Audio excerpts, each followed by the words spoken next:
नमस्कार दोस्तों, आपका स्टोरीज वॉइस में आपका स्वागत है। आज की कहानी है प्लीज अपना बुढ़ापा मत खराब करो माँ। सुबह से घर में खामोशी पसरी हुई थी। घर में सब लोग उठ चुके थे, लेकिन किसी ने किसी से कोई बात तक नहीं की। सब चुप थे। आखिर बोले तो बोले क्या। कल रात जो कुछ हुआ सब उसी के सदमे में थे। रोज सुबह सुबह तानों के बगैर जिसकी शुरुआत नहीं होती, वो सासू माँ रजनी जी आज खामोशी से अपनी पूजा पाठ कर रही थी। और रोज माँ की हाँ में हाँ मिलाने वाला बेटा प्रवीण अखबार में आग गड़ाए बैठा हुआ था। और शालिनी, हाँ, उसकी जीवनचर्या में कोई फर्क ही नहीं था। वो रोज इस समय रसोई में सबके लिए नाश्ता तैयार कर रही होती थी। और आज भी रसोई में सबके लिए नाश्ता तैयार कर रही थी। पर नाश्ता बनाते बनाते हाथ तेजी से चल रहे थे, पर उससे भी ज्यादा तेजी से उसका दिमाग चल रहा था। आज उसके काम की तेजी देखकर उसका पति और सासू माँ दोनों हैरान थे। एक दो बार दोनों ने एक दूसरे को देखा भी और इशारों ही इशारों में पूछा भी कि आखिर बात क्या है, करने क्या वाली है ये। पर दोनों को ही नहीं पता था, इसलिए चुप थे। शालिनी ने फटाफट नाश्ता बनाया और टेबल पर परोस दिया, पर किसी से कुछ कहा नहीं और अपने कमरे में चली गई। नाश्ता देखकर सासू माँ अपनी पूजा समाप्त कर नाश्ता करने बैठ गई। परवीन को भी सासू माँ ने इशारे से ही कहा कि वह भी आकर नाश्ता कर ले। तो प्रवीण भी अपनी माँ के पास ही आकर बैठ गया और नाश्ता करने लगा। इधर शालिनी अपने कमरे में जाकर बैठ गई। बैठे बैठे ही उसे वो दिन याद हो आया जब शादी के 15 दिन बाद उसके माता पिता उससे मिलने के लिए उसके ससुराल आए थे। उस समय शालिनी अपने कमरे में अलमारी में अपना सामान जमा रही थी। साथ ही उसमें अपने सोने के गहने भी पलंग पर रख रखे थे, ये सोचकर कि इन्हें सासू माँ को संभालने के लिए दे देगी। लेकिन जैसे ही उसने सुना कि उसके माता पिता उससे मिलने आए हैं, तो अपना सामान वैसे ही छोड़कर बाहर दौड़ी चली आई।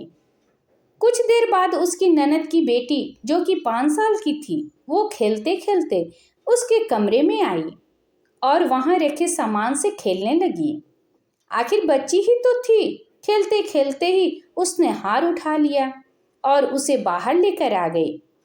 उसे ननद ने देख लिया और उसकी नीयत उस हार पर खराब हो गई। उसने फटाफट उससे हार लेकर अपने आंचल में छुपा लिया।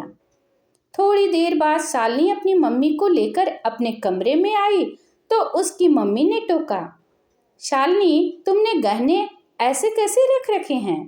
बेटा, ऐसे सामान खुला नहीं छोड़ते, इन्हें संभाल कर रखो। जी मम्मी, आप बैठो तो सही, कहते कहते शालिनी गहने उठाने लगी तो हैरान रह गई, उसका हार गायब था। वो फटाफट अपना हार ढूंढने लगी तो उसकी मम्मी ने कहा, क्या ढूंढ रही है बेटा? मम्मी, मेरा सोने का हार नहीं मिल रहा है, वो जो आपने दिया था यहीं पर तो रखा था। ये बात अंदर आती हुई सासू माँ ने सुन ली और उन्होंने एक पल नहीं लगाया हंगामा करने में। कमरे में आते ही चिल्लाते हुए बोली, तुमने ऐसे कैसे हार गुमा दिया बहू? तुम इतनी लापरवाह कैसे हो सकती है? उनकी आवाज सुनकर शालिनी एकदम चुप हो गई। तो उसकी मम्मी बोली, समधन जी, थोड़ी शांति रखिए, यहीं कहीं रखा होगा। माफ करना समधन जी, आपने अपनी बेटी को कुछ भी नहीं सिखाया है। उसे ये तक नहीं पता कि अपने सोने के गहनों को इस तरह लापरवाही से नहीं रखते। रजनी जी इतनी जोर से चिल्ला रही थी कि उनकी आवाज सुनकर शालिनी के पापा और प्रवीण भी कमरे में आ गए।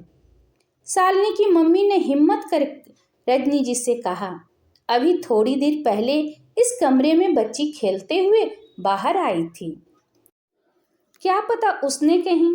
खबरदार समधन जी, अपनी चोरी का इल्जाम मेरे नातिन पर लगाया तो आप जैसे लोग खुद अपनी बेटी के घर में जाकर चोरी करते हैं और इल्जाम दूसरों पर लगाते हैं। मम्मी जी, आप ऐसे कैसे मेरी मम्मी पापा पर चोरी का इल्जाम लगा सकती हैं? शालिनी के इतना कहते ही रजनी जी ने जोर जोर से चीखना और चिल्लाना शुरू कर दिया। लेकिन मजाल कि उसकी ननद ने एक बार भी अपना मुंह खोला हो। यहाँ तक कि जब वो छोटी सी बच्ची आगे बढ़कर कुछ बोलने लगी तो उसे खींचकर दूसरे कमरे में ले गई, यह कहते हुए कि छोटी बच्ची पर इन सब बातों का गलत असर होता है। बात बढ़ती देख शालिनी के माता पिता ने हाथ जोड़ लिए और वहां से रवाना हो गए। जब शालिनी उनके साथ जाने को हुई तो उन लोगों ने उसे समझाकर अपनी कसम देकर वहीं रोक दिया। उस दिन के बाद से उसने मायके की शक्ल तक नहीं देखी, क्योंकि सासू माँ ने सारे रिश्ते खत्म कर दिए। प्रवीण अपनी माँ की बात कभी काटता नहीं था, तो उसने भी कुछ नहीं कहा। लेकिन कल रात रजनी जी के न्योते पर ननंद नंदोई जी घर पर खाना खाने आए हुए थे। वे सब लोग बैठकर खाना खा रहे थे और शालिनी सबको खाना परोस रही थी, जबकि ननद की बेटी खाना खाकर अपनी मम्मी के मोबाइल पर गेम खेल रही थी। उसी समय नंदोई जी ने शालिनी के बनाए हुए खाने की तारीफ की, तो पता नहीं रजनी जी को क्या सूझी जो वो उस समय से शालिनी को ताने मारने में बाज नहीं आई। खाना बनाना तो मैंने इसे सिखाया है, नहीं तो आता ही क्या था। आखिर चोरों के खानदान से जो ठहरी, इसके मम्मी पापा को तो अपनी ही बेटी के ससुराल में आकर बेटी का हार चुराते शर्म भी नहीं आई। यह बात ननद की बेटी भी सुन रही थी, जो उस समय मोबाइल पर गेम खेल रही थी। फिर पता नहीं उसे क्या सूझी, मोबाइल खेलते खेलते ही वह शालिनी से बोली, मामी आपके मम्मी पापा चोर हैं क्या? छोटी सी बच्ची की बात शालिनी के दिल में तीर की तरह चुभी, पर सासू माँ हंसते हुए बोली, और नहीं तो क्या, इसके मम्मी पापा चोर ही तो हैं जो बेटी के सोने का हार चुरा ले गए। लोग बेटियों को हार देते हैं और इसके माता पिता बेटियों का हार चुराते हैं। कहते कहते वो हंसने लगी, पर यहाँ ननद की बेटी कुछ सोचते सोचते अपनी मम्मी की फोटो मोबाइल गैलरी से निकालकर शालिनी के पास आकर बोली, पर मामी मेरी नानी ने तो कितना सुंदर हार दिया है मेरी मम्मी को, देखो तो। कहते हुए उसने मोबाइल शालिनी के सामने कर दिया। उस फोटो में जो गले में हार था उसे देखकर शालिनी चौंक गई। ये तो उसका ही हार था। उसने गुस्से से ननद की तरफ देखा तो उसका मुंह का निवाला मुंह में ही अटक कर रह गया। समझ गई कि बेटी ने वो फोटो ही दिखाई है जिसमें उसने शालिनी का हार पहन रखा है। उसने मोबाइल लेकर अपने सासू माँ को दिखाते हुए कहा, ये हार जीजी के पास कैसे आया सासू माँ? यह तो मेरा हार है। उस हार को देखते ही सासू माँ की भी सिट्टी पिट्टी गुम हो गई। सच में वो शालिनी का ही हार था। उन्होंने निगाह उठाकर अपनी बेटी की तरफ देखा, लेकिन उससे पहले नंदोई जी ने मोबाइल लेकर उस फोटो को देखा तो कहा, अरे मम्मी जी, ये तो आपने प्रवीण की शादी के तोहफे के तौर पर उसे दे दिया था ना। माफ करना नंदोई जी, ये मेरा हार है और ये वही हार है जिसके पीछे मेरे माता पिता को चोर साबित किया गया। सुनकर सबकी बोलती बंद हो गई। ननद निगाह उठाकर देखी भी नहीं पाई। आज किसी से कुछ कहते नहीं बन रहा था, सब चुप थे। अपने दामाद के सामने आखिर कहते तो क्या कहते, लेकिन शालिनी ने जमकर अपनी ननद को सुनाया और इसी बात पर कल रात से सासू माँ गुस्से में हैं। कुछ सोचकर शालिनी उठी और अलमारी में से अपने कपड़े निकालने लगी। इधर अभी दोनों माँ बेटे अपना नाश्ता करके उठे ही थे कि शालिनी अपने कमरे में से आई। कपड़े चेंज कर लिए थे और हाथ में एक बैग था, शायद कहीं जा रही थी। उसे देखकर प्रवीण ने कहा, कहाँ जा रही हो तुम? पूछ उसकी बात सुनकर शालिनी ने एक नजर प्रवीण की तरफ देखा, बैग साइड में रखा और नाश्ते की टेबल पर आकर बैठ गई। एक प्लेट में खुद के लिए नाश्ता लिया और नाश्ता करने लगी। सासू माँ ने फिर इशारे से प्रवीण को पूछने के लिए कहा, कल रात के हादसे के बाद से ही सासू माँ शालिनी से बात नहीं कर रही थी, क्योंकि शालिनी ने उनकी बेटी को अच्छा खासा सुना दिया था। शायद अच्छा खासा नहीं, सच कह दिया था। और सच हमेशा कड़वा होता है, जो लोगों को पचता नहीं। बस रजनी जी को भी सच पचा नहीं। आखिर अपनी माँ का इशारा पाकर प्रवीण ने दोबारा शालिनी से पूछा, मैंने तुमसे कुछ पूछा है, कहाँ जा रही हो? नाश्ता करते करते ही शालिनी ने बिना नजर उठाए कहा, मैं अपने मायके जा रही हूँ। आखिर 2 साल होने को आए हैं मुझे अपने मम्मी पापा से मिले हुए। उसकी बात सुनकर रजनी जी तिलमिला गई। सुबह से बात न करने वाली सासू माँ बोली, अच्छा, उनसे तो हमारे सारे रिश्ते खत्म कर लिए, फिर क्यों जा रही है? रिश्ता आपने खत्म किया है, मैंने नहीं। उन्होंने मुझे जन्म दिया है, पाल पोस कर बड़ा किया है। मैं अपने माता पिता के घर जाऊंगी। आज शालिनी ने पहली बार रजनी जी का विरोध किया था, जिसे वो बर्दाश्त नहीं कर पाई और गुस्से में आ गई।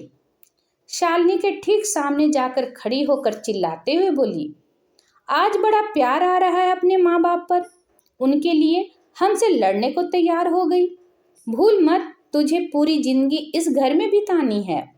और याद रखना, अगर तुम गई उन चोरों के घर पर तो फिर लौट कर मत आना। अपने माता पिता के लिए चोर शब्द सुनते ही शालिनी के तन बदन में आग सी लग गई। नाश्ता करते करते ही टेबल पर हाथ जोर से मारते हुए खड़ी हुई और रजनी जी के बराबर चिल्लाते हुए बोली, चिल्लाइए मत, आपके बराबर चिल्लाना मुझे भी आता है।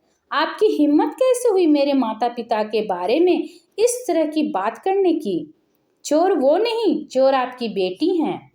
खबरदार बहू, अगर तूने मेरी बेटी के लिए कुछ कहा तो वो इस घर की बेटी है, उसका इस घर पर बराबरी का हक है। क्या हुआ अगर उसने वो हार सेट ले लिया तो? इस घर के सामान पर उसका भी हक है, उस पर भी इतना हंगामा क्यों कर रही हो? सासू माँ अभी भी अपनी बेटी की तरफदारी कर रही थी, जिसे देखकर शालिनी ने भी कहा, बिल्कुल सासू माँ, आपके घर के सामान पर आपकी बेटी का हक है, यहाँ तक कि आपके घर पर भी आपकी बेटी का बराबर हक है। पर आप भूल रही हैं कि उसने जो हार चुराया था वो आपकी बहू का था और आपकी बहू के मायके से आए हुए सामान पर उसका कोई हक नहीं था। फिर भी उसने इतनी आसानी से इस तरह चुरा लिया और इतना बड़ा तमाशा हो जाने के बावजूद भी बेशर्म की तरह चुपचाप बैठी तमाशा देखती रही। और क्या कह रही हैं आप? क्या हुआ जो उसने मेरा हार सेट ले लिया? तो उस हार सेट के पीछे आपने मेरे मायके से रिश्ता तोड़ दिया। मेरे माता पिता को कितना कुछ सुनाया। वो कहते रहे कि समधन जी, हमने कुछ नहीं किया, लेकिन आप तो सुनने का नाम ही नहीं ले रही थी। मैं तो उस दिन ये रिश्ता भी तोड़ चुकी होती, लेकिन मेरे माँ बाप ने अपनी कसम देकर मुझे चुप करा दिया। ये कहकर कि हमारे पीछे अपना रिश्ता मत खराब कर। उस दिन तो बड़ा हंगामा कर रही थी आप, आज क्या हो गया सासू माँ? आपने तो बड़े डंके की चोट पर सीना ठोक कर कहा था कि हम किसी चोर के साथ रिश्ता नहीं रखते, तो आज क्या हो गया? आज आपकी बेटी चोर साबित हो चुकी है, तो अब उससे कब रिश्ता तोड़ेंगे आप?